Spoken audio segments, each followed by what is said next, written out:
and welcome to Confidential Conversations. I am Shannon, and today I am bringing you Noah Asher. And Noah Asher is an author of an extremely necessary book right now. It is called Chaos: Overcoming the Overwhelming. So, Noah, welcome to Confidential Conversations. Yes, thanks for having me. I saw the title of your book. I saw you on LinkedIn. I couldn't wait to, have an introductory call with you. And when I did, I was even more engrossed in what you do and why. You have quite a story I think a lot of people will relate to. And the title of your book could not be more perfect at this time. So before I take up any more time, Noah, I'm going to give you the floor and tell everybody all about you. Yeah, what's funny is I do so many different events, and on my banner, of course, it has the logo of my book on there. And so many people will stop by and comment, like, oh, chaos, that describes my life. And it's so funny, though, everyone who says that, the word chaos means something different to them. And for some, it is the loss of a loved ones. For some, it's addiction. For some, it's anxiety, divorce, rejection, and the list is endless. But there's good news is that even though our chaos may look different, we can all overcome. And for me, my chaos was built, and this book was written in my own chaos years ago when I was incarcerated and I thought life was over. And looking back on that, I realized when I thought life was over, I wanted to take my life because I realized, well, if I have nothing to live for, what am I doing here? Is So. I can't, I don't even know where to start. For me to say, oh, I understand. No, actually, I don't. You mentioned incarceration. That is something I cannot relate to. I cannot say I understand. I am wholehearted. I want to understand. So as much as the journey that you're willing to share, and I know they'll be able to read about it in your book, Chaos: Overcoming the Overwhelming. But what would you say led you to be incarcerated, that led you down the path for this book? That's a good question. A lot of times, people have different stories, but for me, what led me down that path was just struggling with addiction. And what's funny is this is a Christian sort of self-help book. And looking back, I go, you know what? I knew God for a long time, but I didn't have a relationship with him. And that was the defining moment for me, was when I look back and go, okay, I could sing the hymns, but I didn't know him. And that's a big difference. You just And gave me the so chills, for like me, it all was, over. oh, wow. Yeah. And so for me, it was just learning, okay, he doesn't want me just to memorize every verse. He wants me to actually spend time with him. And I learned that the hard way. So was there this moment while you were incarcerated where you thought, you came to that acknowledgement that I need to know him, and not just know the hymns, but know him? Was that while you were incarcerated, or is this something that happened once you were out? See, it was when I was locked up, I realized I had this, epiphany. I had this moment. And it was when I started realizing that locked up, and really it's for any form of chaos, when you have that moment of despair where you want to curl up in the fetal position and just lay there. And then you go from that to sometimes what I call in my book, Eeyore syndrome, where you feel like you're Eeyore from Winnie the Pooh, where you think the cloud is always hanging over you, and you think that life is never going to get easier or better. And I had those moments. But for me, my wake up moment was when I said, you know what? I'm going to stop saying, God, why me? And I'm going to start saying, God, use me. And that moment Wow. was just life changing for me. I don't even, again, chills down my entire body for the second time during speaking to you. That had to have been such a moment, because you go from the fetal position, and we've all been there one way or another. We've all been there. But to be in a fetal position while incarcerated, I mean, that is just a different place in my mind that I don't even know how to go there to. It's like, you could find God, and you could be one with him, but that doesn't necessarily take you out of the circumstances you're in. So you really had to find some form of empowerment and self reflection to even get you to the point to ask that, use me, not why me, which is beautiful in and of itself. What did that feel like when that change came about? Yeah, it's funny to use this word, but it was freeing in a way. And that word is ironic because here I am, and I'm a place of where I want freedom more than anything. And I realize, okay, I'm not going to get it physically right now, but I can still get it mentally. I can still get it spiritually. And that was crucial because going back to, wanting to take my life, it was because I felt like I had nothing more to live for. And I think, and I can say this with with confidence because I've been to, prison, is that I don't think there's a more dangerous person you'll come across than someone who feels as if they have nothing to live for. And that is why I wrote this book, because I want to help people find purpose in their pain and in their past. And while I've experienced chaos through incarceration, I've experienced chaos in other ways. When I was actually finishing the editing of this book, get it ready to lunch, I lost my dad. And it was such a hard season where my dad was always in my corner. He was there for me when I needed him most. And then I found him dead. And it was so difficult to walk through that. And then I also was diagnosed with lupus around the same time. And so it's just like boom, boom, boom, rainstorm after rainstorm. But it was almost like, because I've now grounded myself on their foundation with God, I realized, you know what, I can get through the storm because I know where my hope and where my confidence lies. That's extremely empowering for anybody watching and listening. The hope and the light that your circumstance might give to somebody else that's in the midst of it all right now, the eye of the hurricane, however you want to call it, just to hear someone else that's been there and that made it through. Sometimes just those words alone, even just hearing a voice, is so empowering from someone just trying to find their way through the chaos. And Right. I just think it's incredible. Not only that you did it and the way that you did it, you really, lifted yourself up, or were lifted. Depends on how, you know, the miracles do happen. But Right. then you pay it forward by writing a book about it, which to me, that's the part that I love. That you take this moment in your life where you, like you said, fetal position, you thought about, taking your own life. You just felt like there was just nothing left to live for. This is just the worst it could possibly be. You come back around, and then you don't just say, okay, I made it, let's just go about life. No, you take the time to pay it forward. And that's remarkable because so many people don't. Yeah, for me, one verse that just changed my life on perspective on what to do with all of this chaos is found in Genesis 50, verse 20, where it says, by the way, this verse comes from Joseph's life, where he's experienced all kinds of chaos. He was thrown into a pit. He was then thrown into prison. And then finally he had this palace moment. And it's crazy, but the pit to the palace took 13 years of his life away.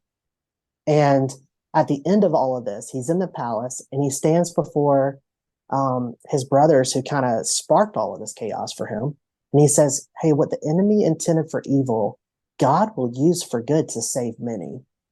And those last three words, to save many, were what I needed to hear and what I needed to focus on, because I realized, okay, I don't believe, just as a Christian, that God's going to turn things around only for myself, but he's going to turn things around so I can help others. And that is why this book was truly birthed. I wrote so many letters to my family, and my mom's super mom, she, when I came home, she had this vintage suitcase. And when I opened it up, it was every letter I ever wrote her. I love mom. And yeah, for sure. And I sifting through some of that, a lot of times I wrote for therapy. It was very therapeutic to write a letter and say, hey, we're going to get through this. This is what God showed me today, those sorts of things. But I was able to take those letters and formulate this book. Some of the ideas I had while I was in the midst. But looking back on while I was in the midst, I asked myself, what did I need to hear more than anything? And it was hope, help, and humor. And that is why I try to make sure, and I pray that every page, every paragraph is filled with hope, help, and humor. It's ironic that it's such a a difficult time that you incorporate humor into it. Was that Yeah. important to you? Do you have a great sense of humor? Are you always that kind of guy, or is it just the way you wanted to present the book? Yeah, good question. I believe that a lot of times when we can joke about our pain and there's just something about it when you can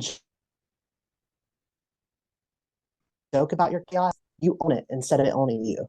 And so for me, as a big fan of shows like The Office and Parks and Rec, I was able to try to dive in a little bit into that sort of witty sort of humor throughout the book because I want people to uh, take their focus off the pain and focus it, of course, more on purpose, but throughout it, be able to share a laugh. And I never want to belittle anyone's pain, belittle anyone's chaos, but I want to make sure that I incorporated the humor part because for me, I knew for me specifically, uh, to be able to laugh just in the midst of my chaos was almost a slap in like the enemy's face. That hey, you know what? Like I can joke right now. I can have a good time. He's already robbed me of a few years of my life. He's not going to rob me of my future or of my joy as well. God, there's just so much strength in that statement that it's like, wow.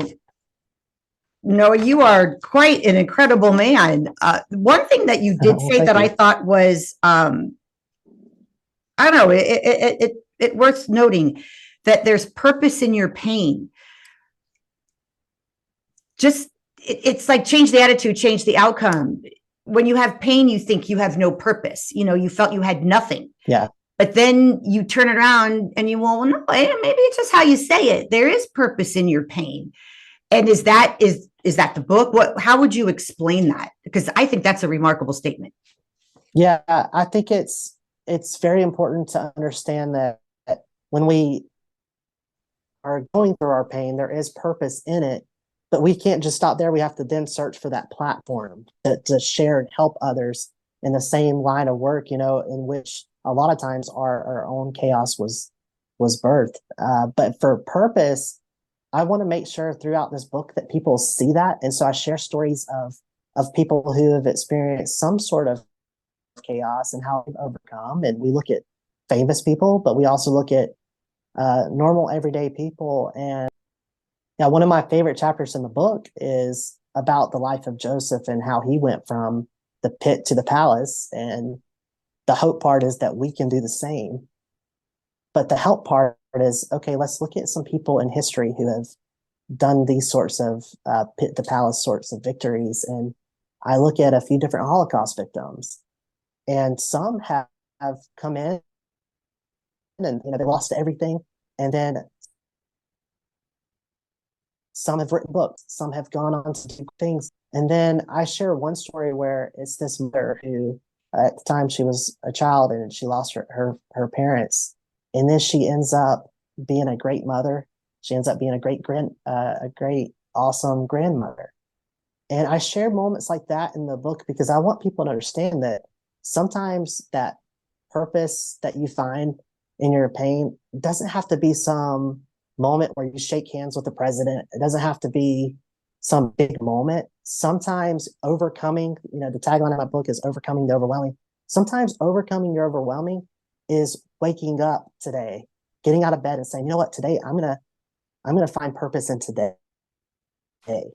I'm going to brush my teeth and get dressed. And sometimes too, that purpose that you find in your pain is to go, I'm going to be the best father, the best mother I can be. And that's more than enough. And that's what I really try to zone in on when it comes to purpose. Beautifully said, Noah. Beautifully said. Your purpose, you're right. It doesn't have to be grandioso. Uh, Sometimes people have a really hard time getting out of bed, especially, what's going on in the world around us today.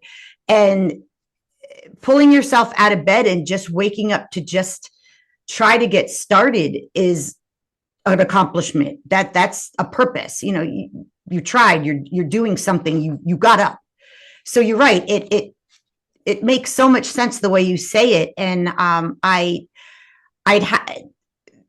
if your book is anything like the way you speak, there's not a doubt in my mind people reading it, and especially those who need to read it, will benefit from what you're saying, because everything, it's just said so matter of factly and so easy to understand. It makes you want to just jump on and follow along, because it's everything we can all deal with, no matter where we are in life. We all have some form of chaos, maybe not all the time. Maybe some of us had it, maybe some of us haven't let go of it, maybe some of us were just on the threshold of going into something that could cause your life chaos. But we'll all have it at some point, one way or another. And this is, it seems to me, such a beautiful way to find help throughout it. I don't think it has, just because you were incarcerated when you wrote it, I don't think people could benefit from it that have to be incarcerated. I think it's just chaos is chaos, and that was yours, and someone else could have theirs, but this book will still be so relatable on how you overcame the overwhelming. Right. And when I was talking to my team about launching this book, at first it was a conversation to be had about, do I include my story? Because sometimes people are like, well, if you went to prison, was right. And for me, I was fighting to use story. I realized when hiding a lot of times looks like guilt, and guilt can lead to shame. So I didn't want that. But also too, I felt like when I can share my story, people can go, oh, now I see why he writes with such conviction, but also such confidence that overcoming is possible, because he's overcome some very big obstacles. And that is why it was so important for me to mention some of my story, but also share other stories throughout the book. Like I said, after losing my dad, I went back and added a part in the book where I talk about the loss of my father, because I wanted to make sure people understood that, like, I understand how difficult that can be. And I wanted to include moments like that because I wanted that vulnerability to be there, to say, we're in the same boat, but let's work together. Yeah, that sincerity and that honesty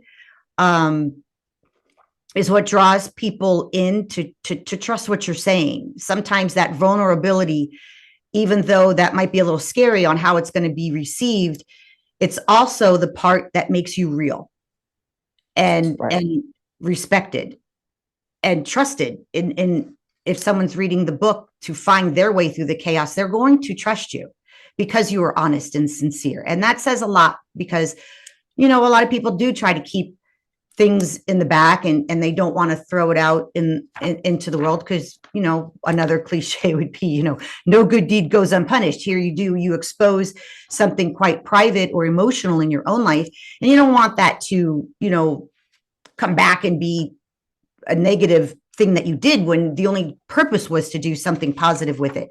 So I even admire your courage to do that and to share things that were painful for you, so people understood how, if you could get through, they can get through as well. I think it's remarkable. Yeah, it's definitely hard to want to talk about such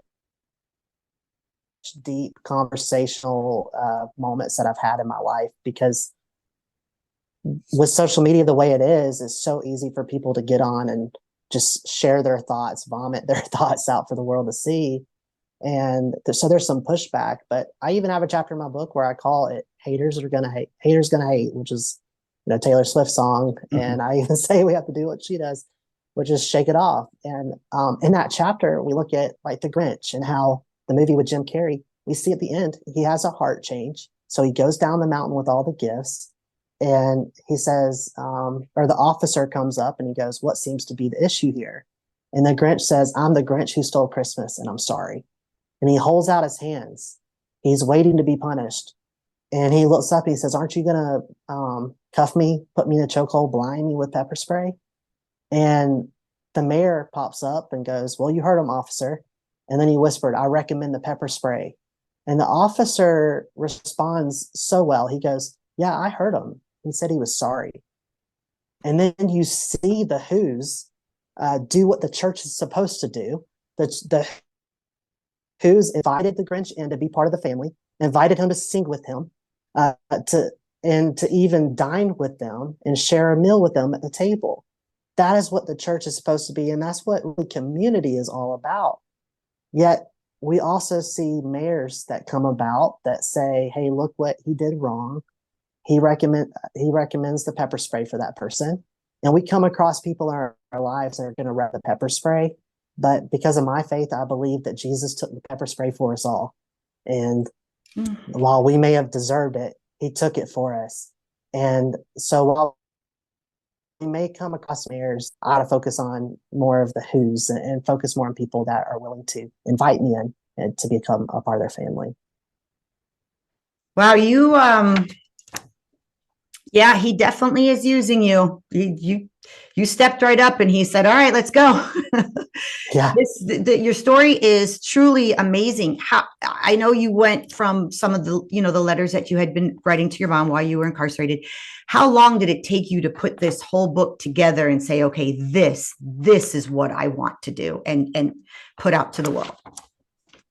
Ooh, I'm kind of laughing because it took a while. And I would say that I did the first round of the process of writing it probably in right around a year. And then I sat on it for a while because I felt like no one would want to hear my story until I was fully rebuilt. And so I just sat on it for a little bit. And then I realized, wait, we're always rebuilding. We're always growing.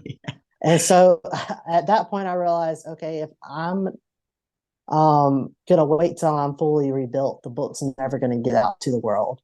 And I truly felt like God was telling me, okay, I gave you something, and I believe it needs to get out to the world. And if you're not gonna use it and publish it, I'm just gonna use someone else. And so I didn't want to sit on it any longer. I decided to go ahead and make it happen. And that's where we're at. So it took about 3 years to actually get it to being published, but the process truly only took about a year. I love that you understood that you were waiting for this perfect moment. And if anybody listening or watching, this is what I believe. We are perfect in our imperfections. If the perfect is what you want, you will never get it because there is no such thing. Because to every single person, perfection is something else.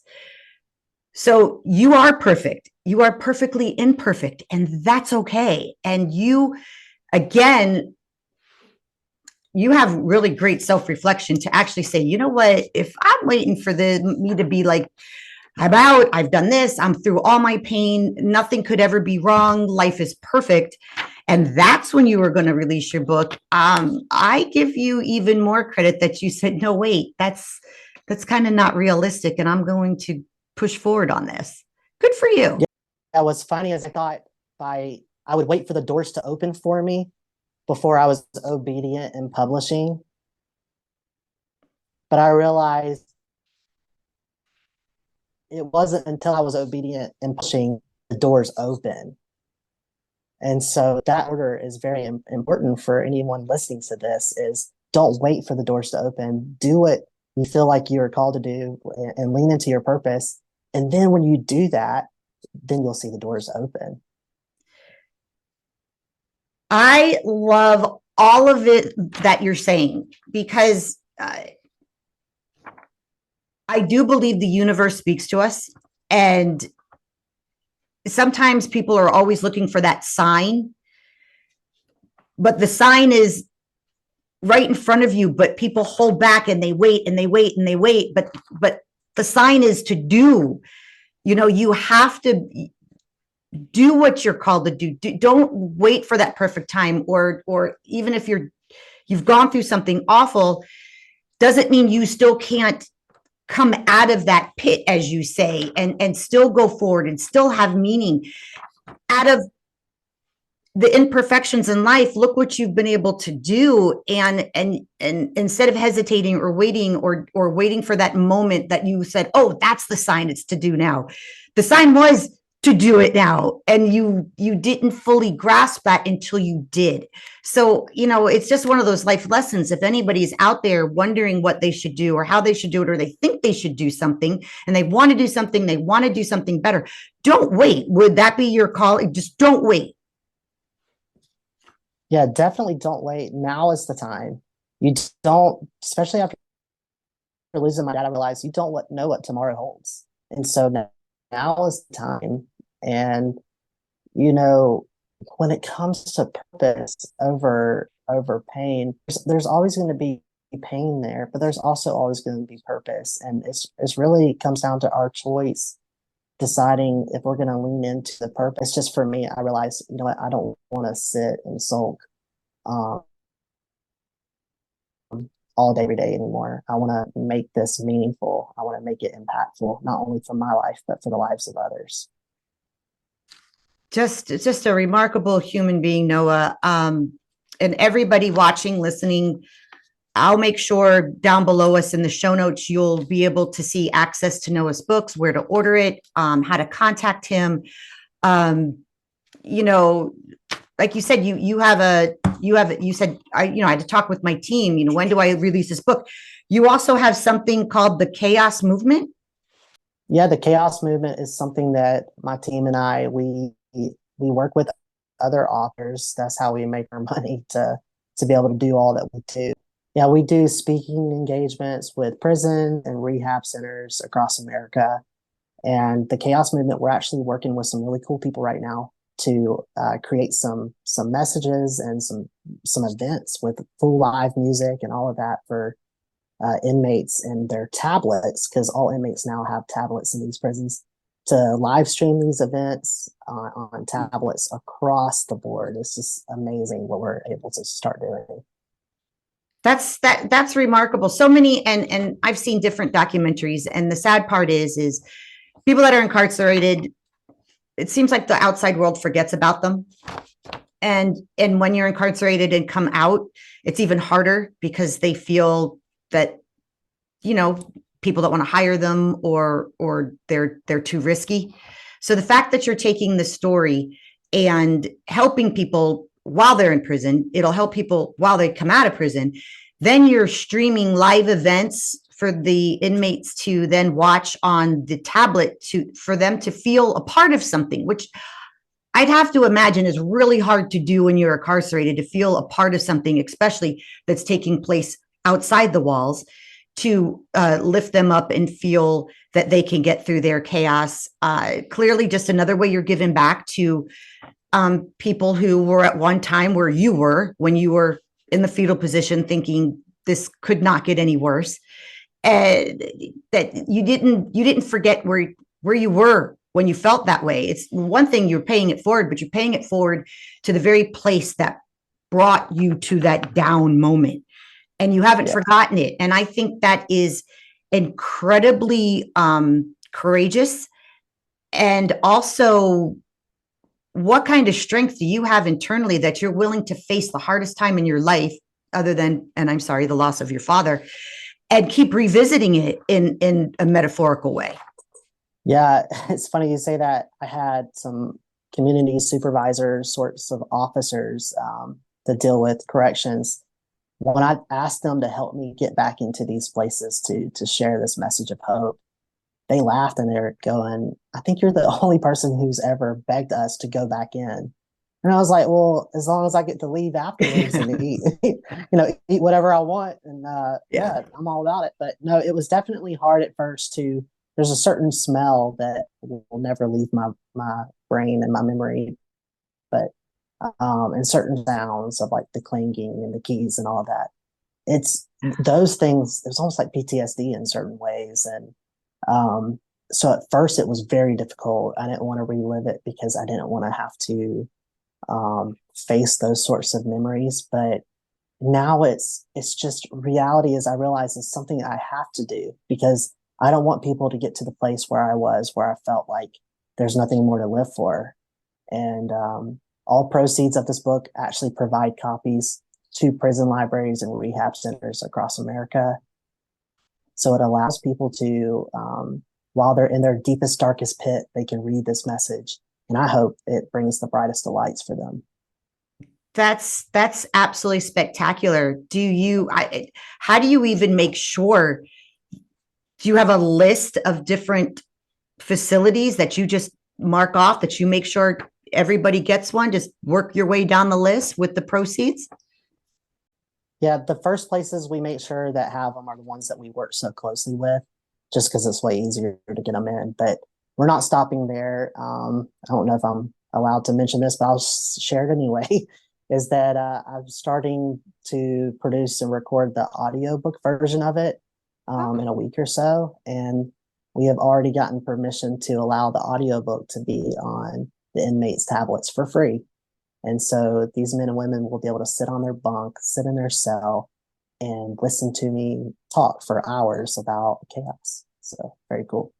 Congratulations. That's quite an accomplishment. Yeah, thank you. Running through Yeah. those doors, Noah.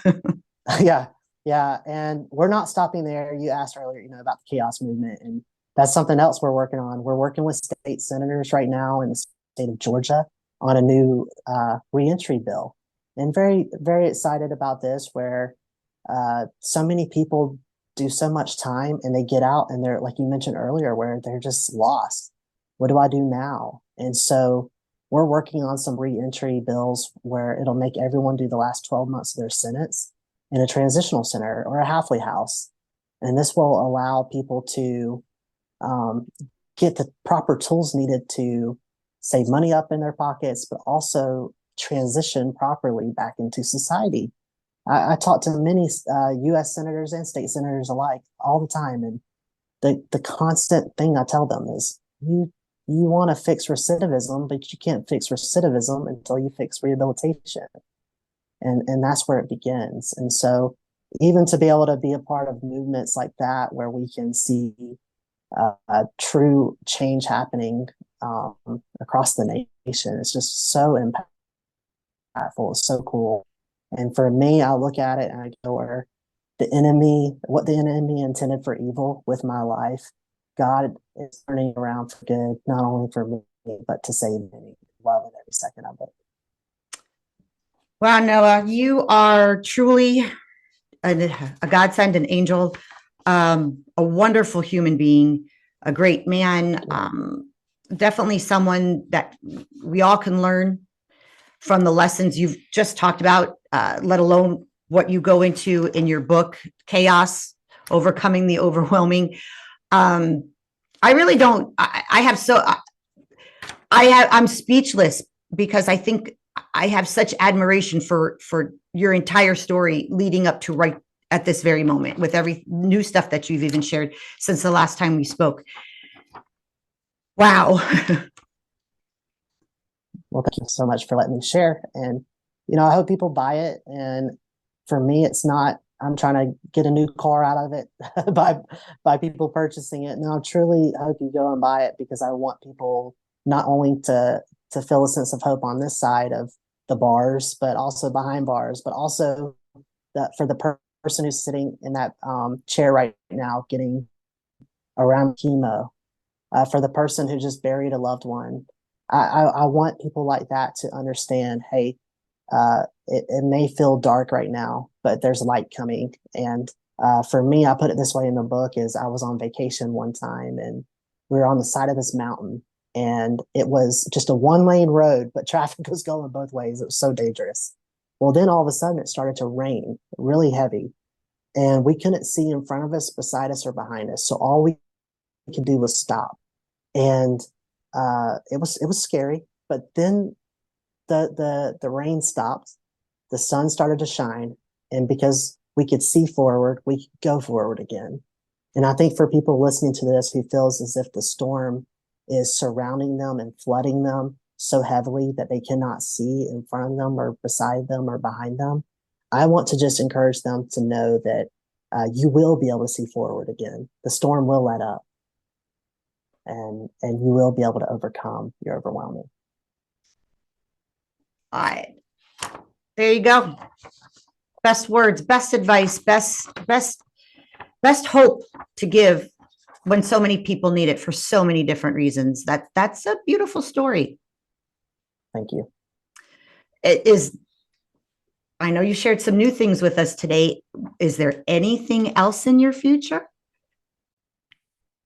So there are a few things in the works. Today we launched a new journal. It's like a companion guide to chaos. And in this journal, there's just a place for you to put your focus for that day and your goal for that day, as well as a verse for that day, but also some space to put in your thoughts, put in your prayers. So we're excited to launch that today. And we're also, I'm writing a new book and I think it'll come out by next summer, but it's good. I'm very happy with it. Ooh, it's good. Oh, I'm so excited. Yeah. You'll have to come back on when that one is out, so we can tell everybody all about it. I'd love to have you back. Oh, thank you. I would love to come back and share more anytime. Oh my gosh. No, this is again, Noah Asher, a Chaos, Overcoming the Overwhelming, book author, really shares a deep personal story on how he overcame the overwhelming, paying it forward, going back into visit with those that are incarcerated to try to provide the hope and the light that, you know, he needed so badly, and giving back, you know, whether it be you going back in, just writing this book to anybody, and then the things that you spoke about that are still moving forward for you. You are an incredible man. It is an honor to have met you and spoken with you. Thank you for trusting me with your story and sharing it to those listening and watching. I feel better for it. I feel like a better person now that I've met you. Well, thank you. I appreciate all that you're doing with your podcast and that you allow me to come on today to share. Oh gosh, no, it's a privilege, just a privilege to record with you today. And I want you to come back when the next book comes out. And I can't wait to hear what that one's about, because even when you're like, oh, it's so good. Now you got me on pins and needles. Yeah, it's a book that I believe is going to set so many people free, not even behind bars, just mentally free, spiritually free in so many ways. It's going to be so good. Oh, thank you so much, Noah Asher. Chaos, Overcoming the Overwhelming. You are a rock star. Thank you. Thank you.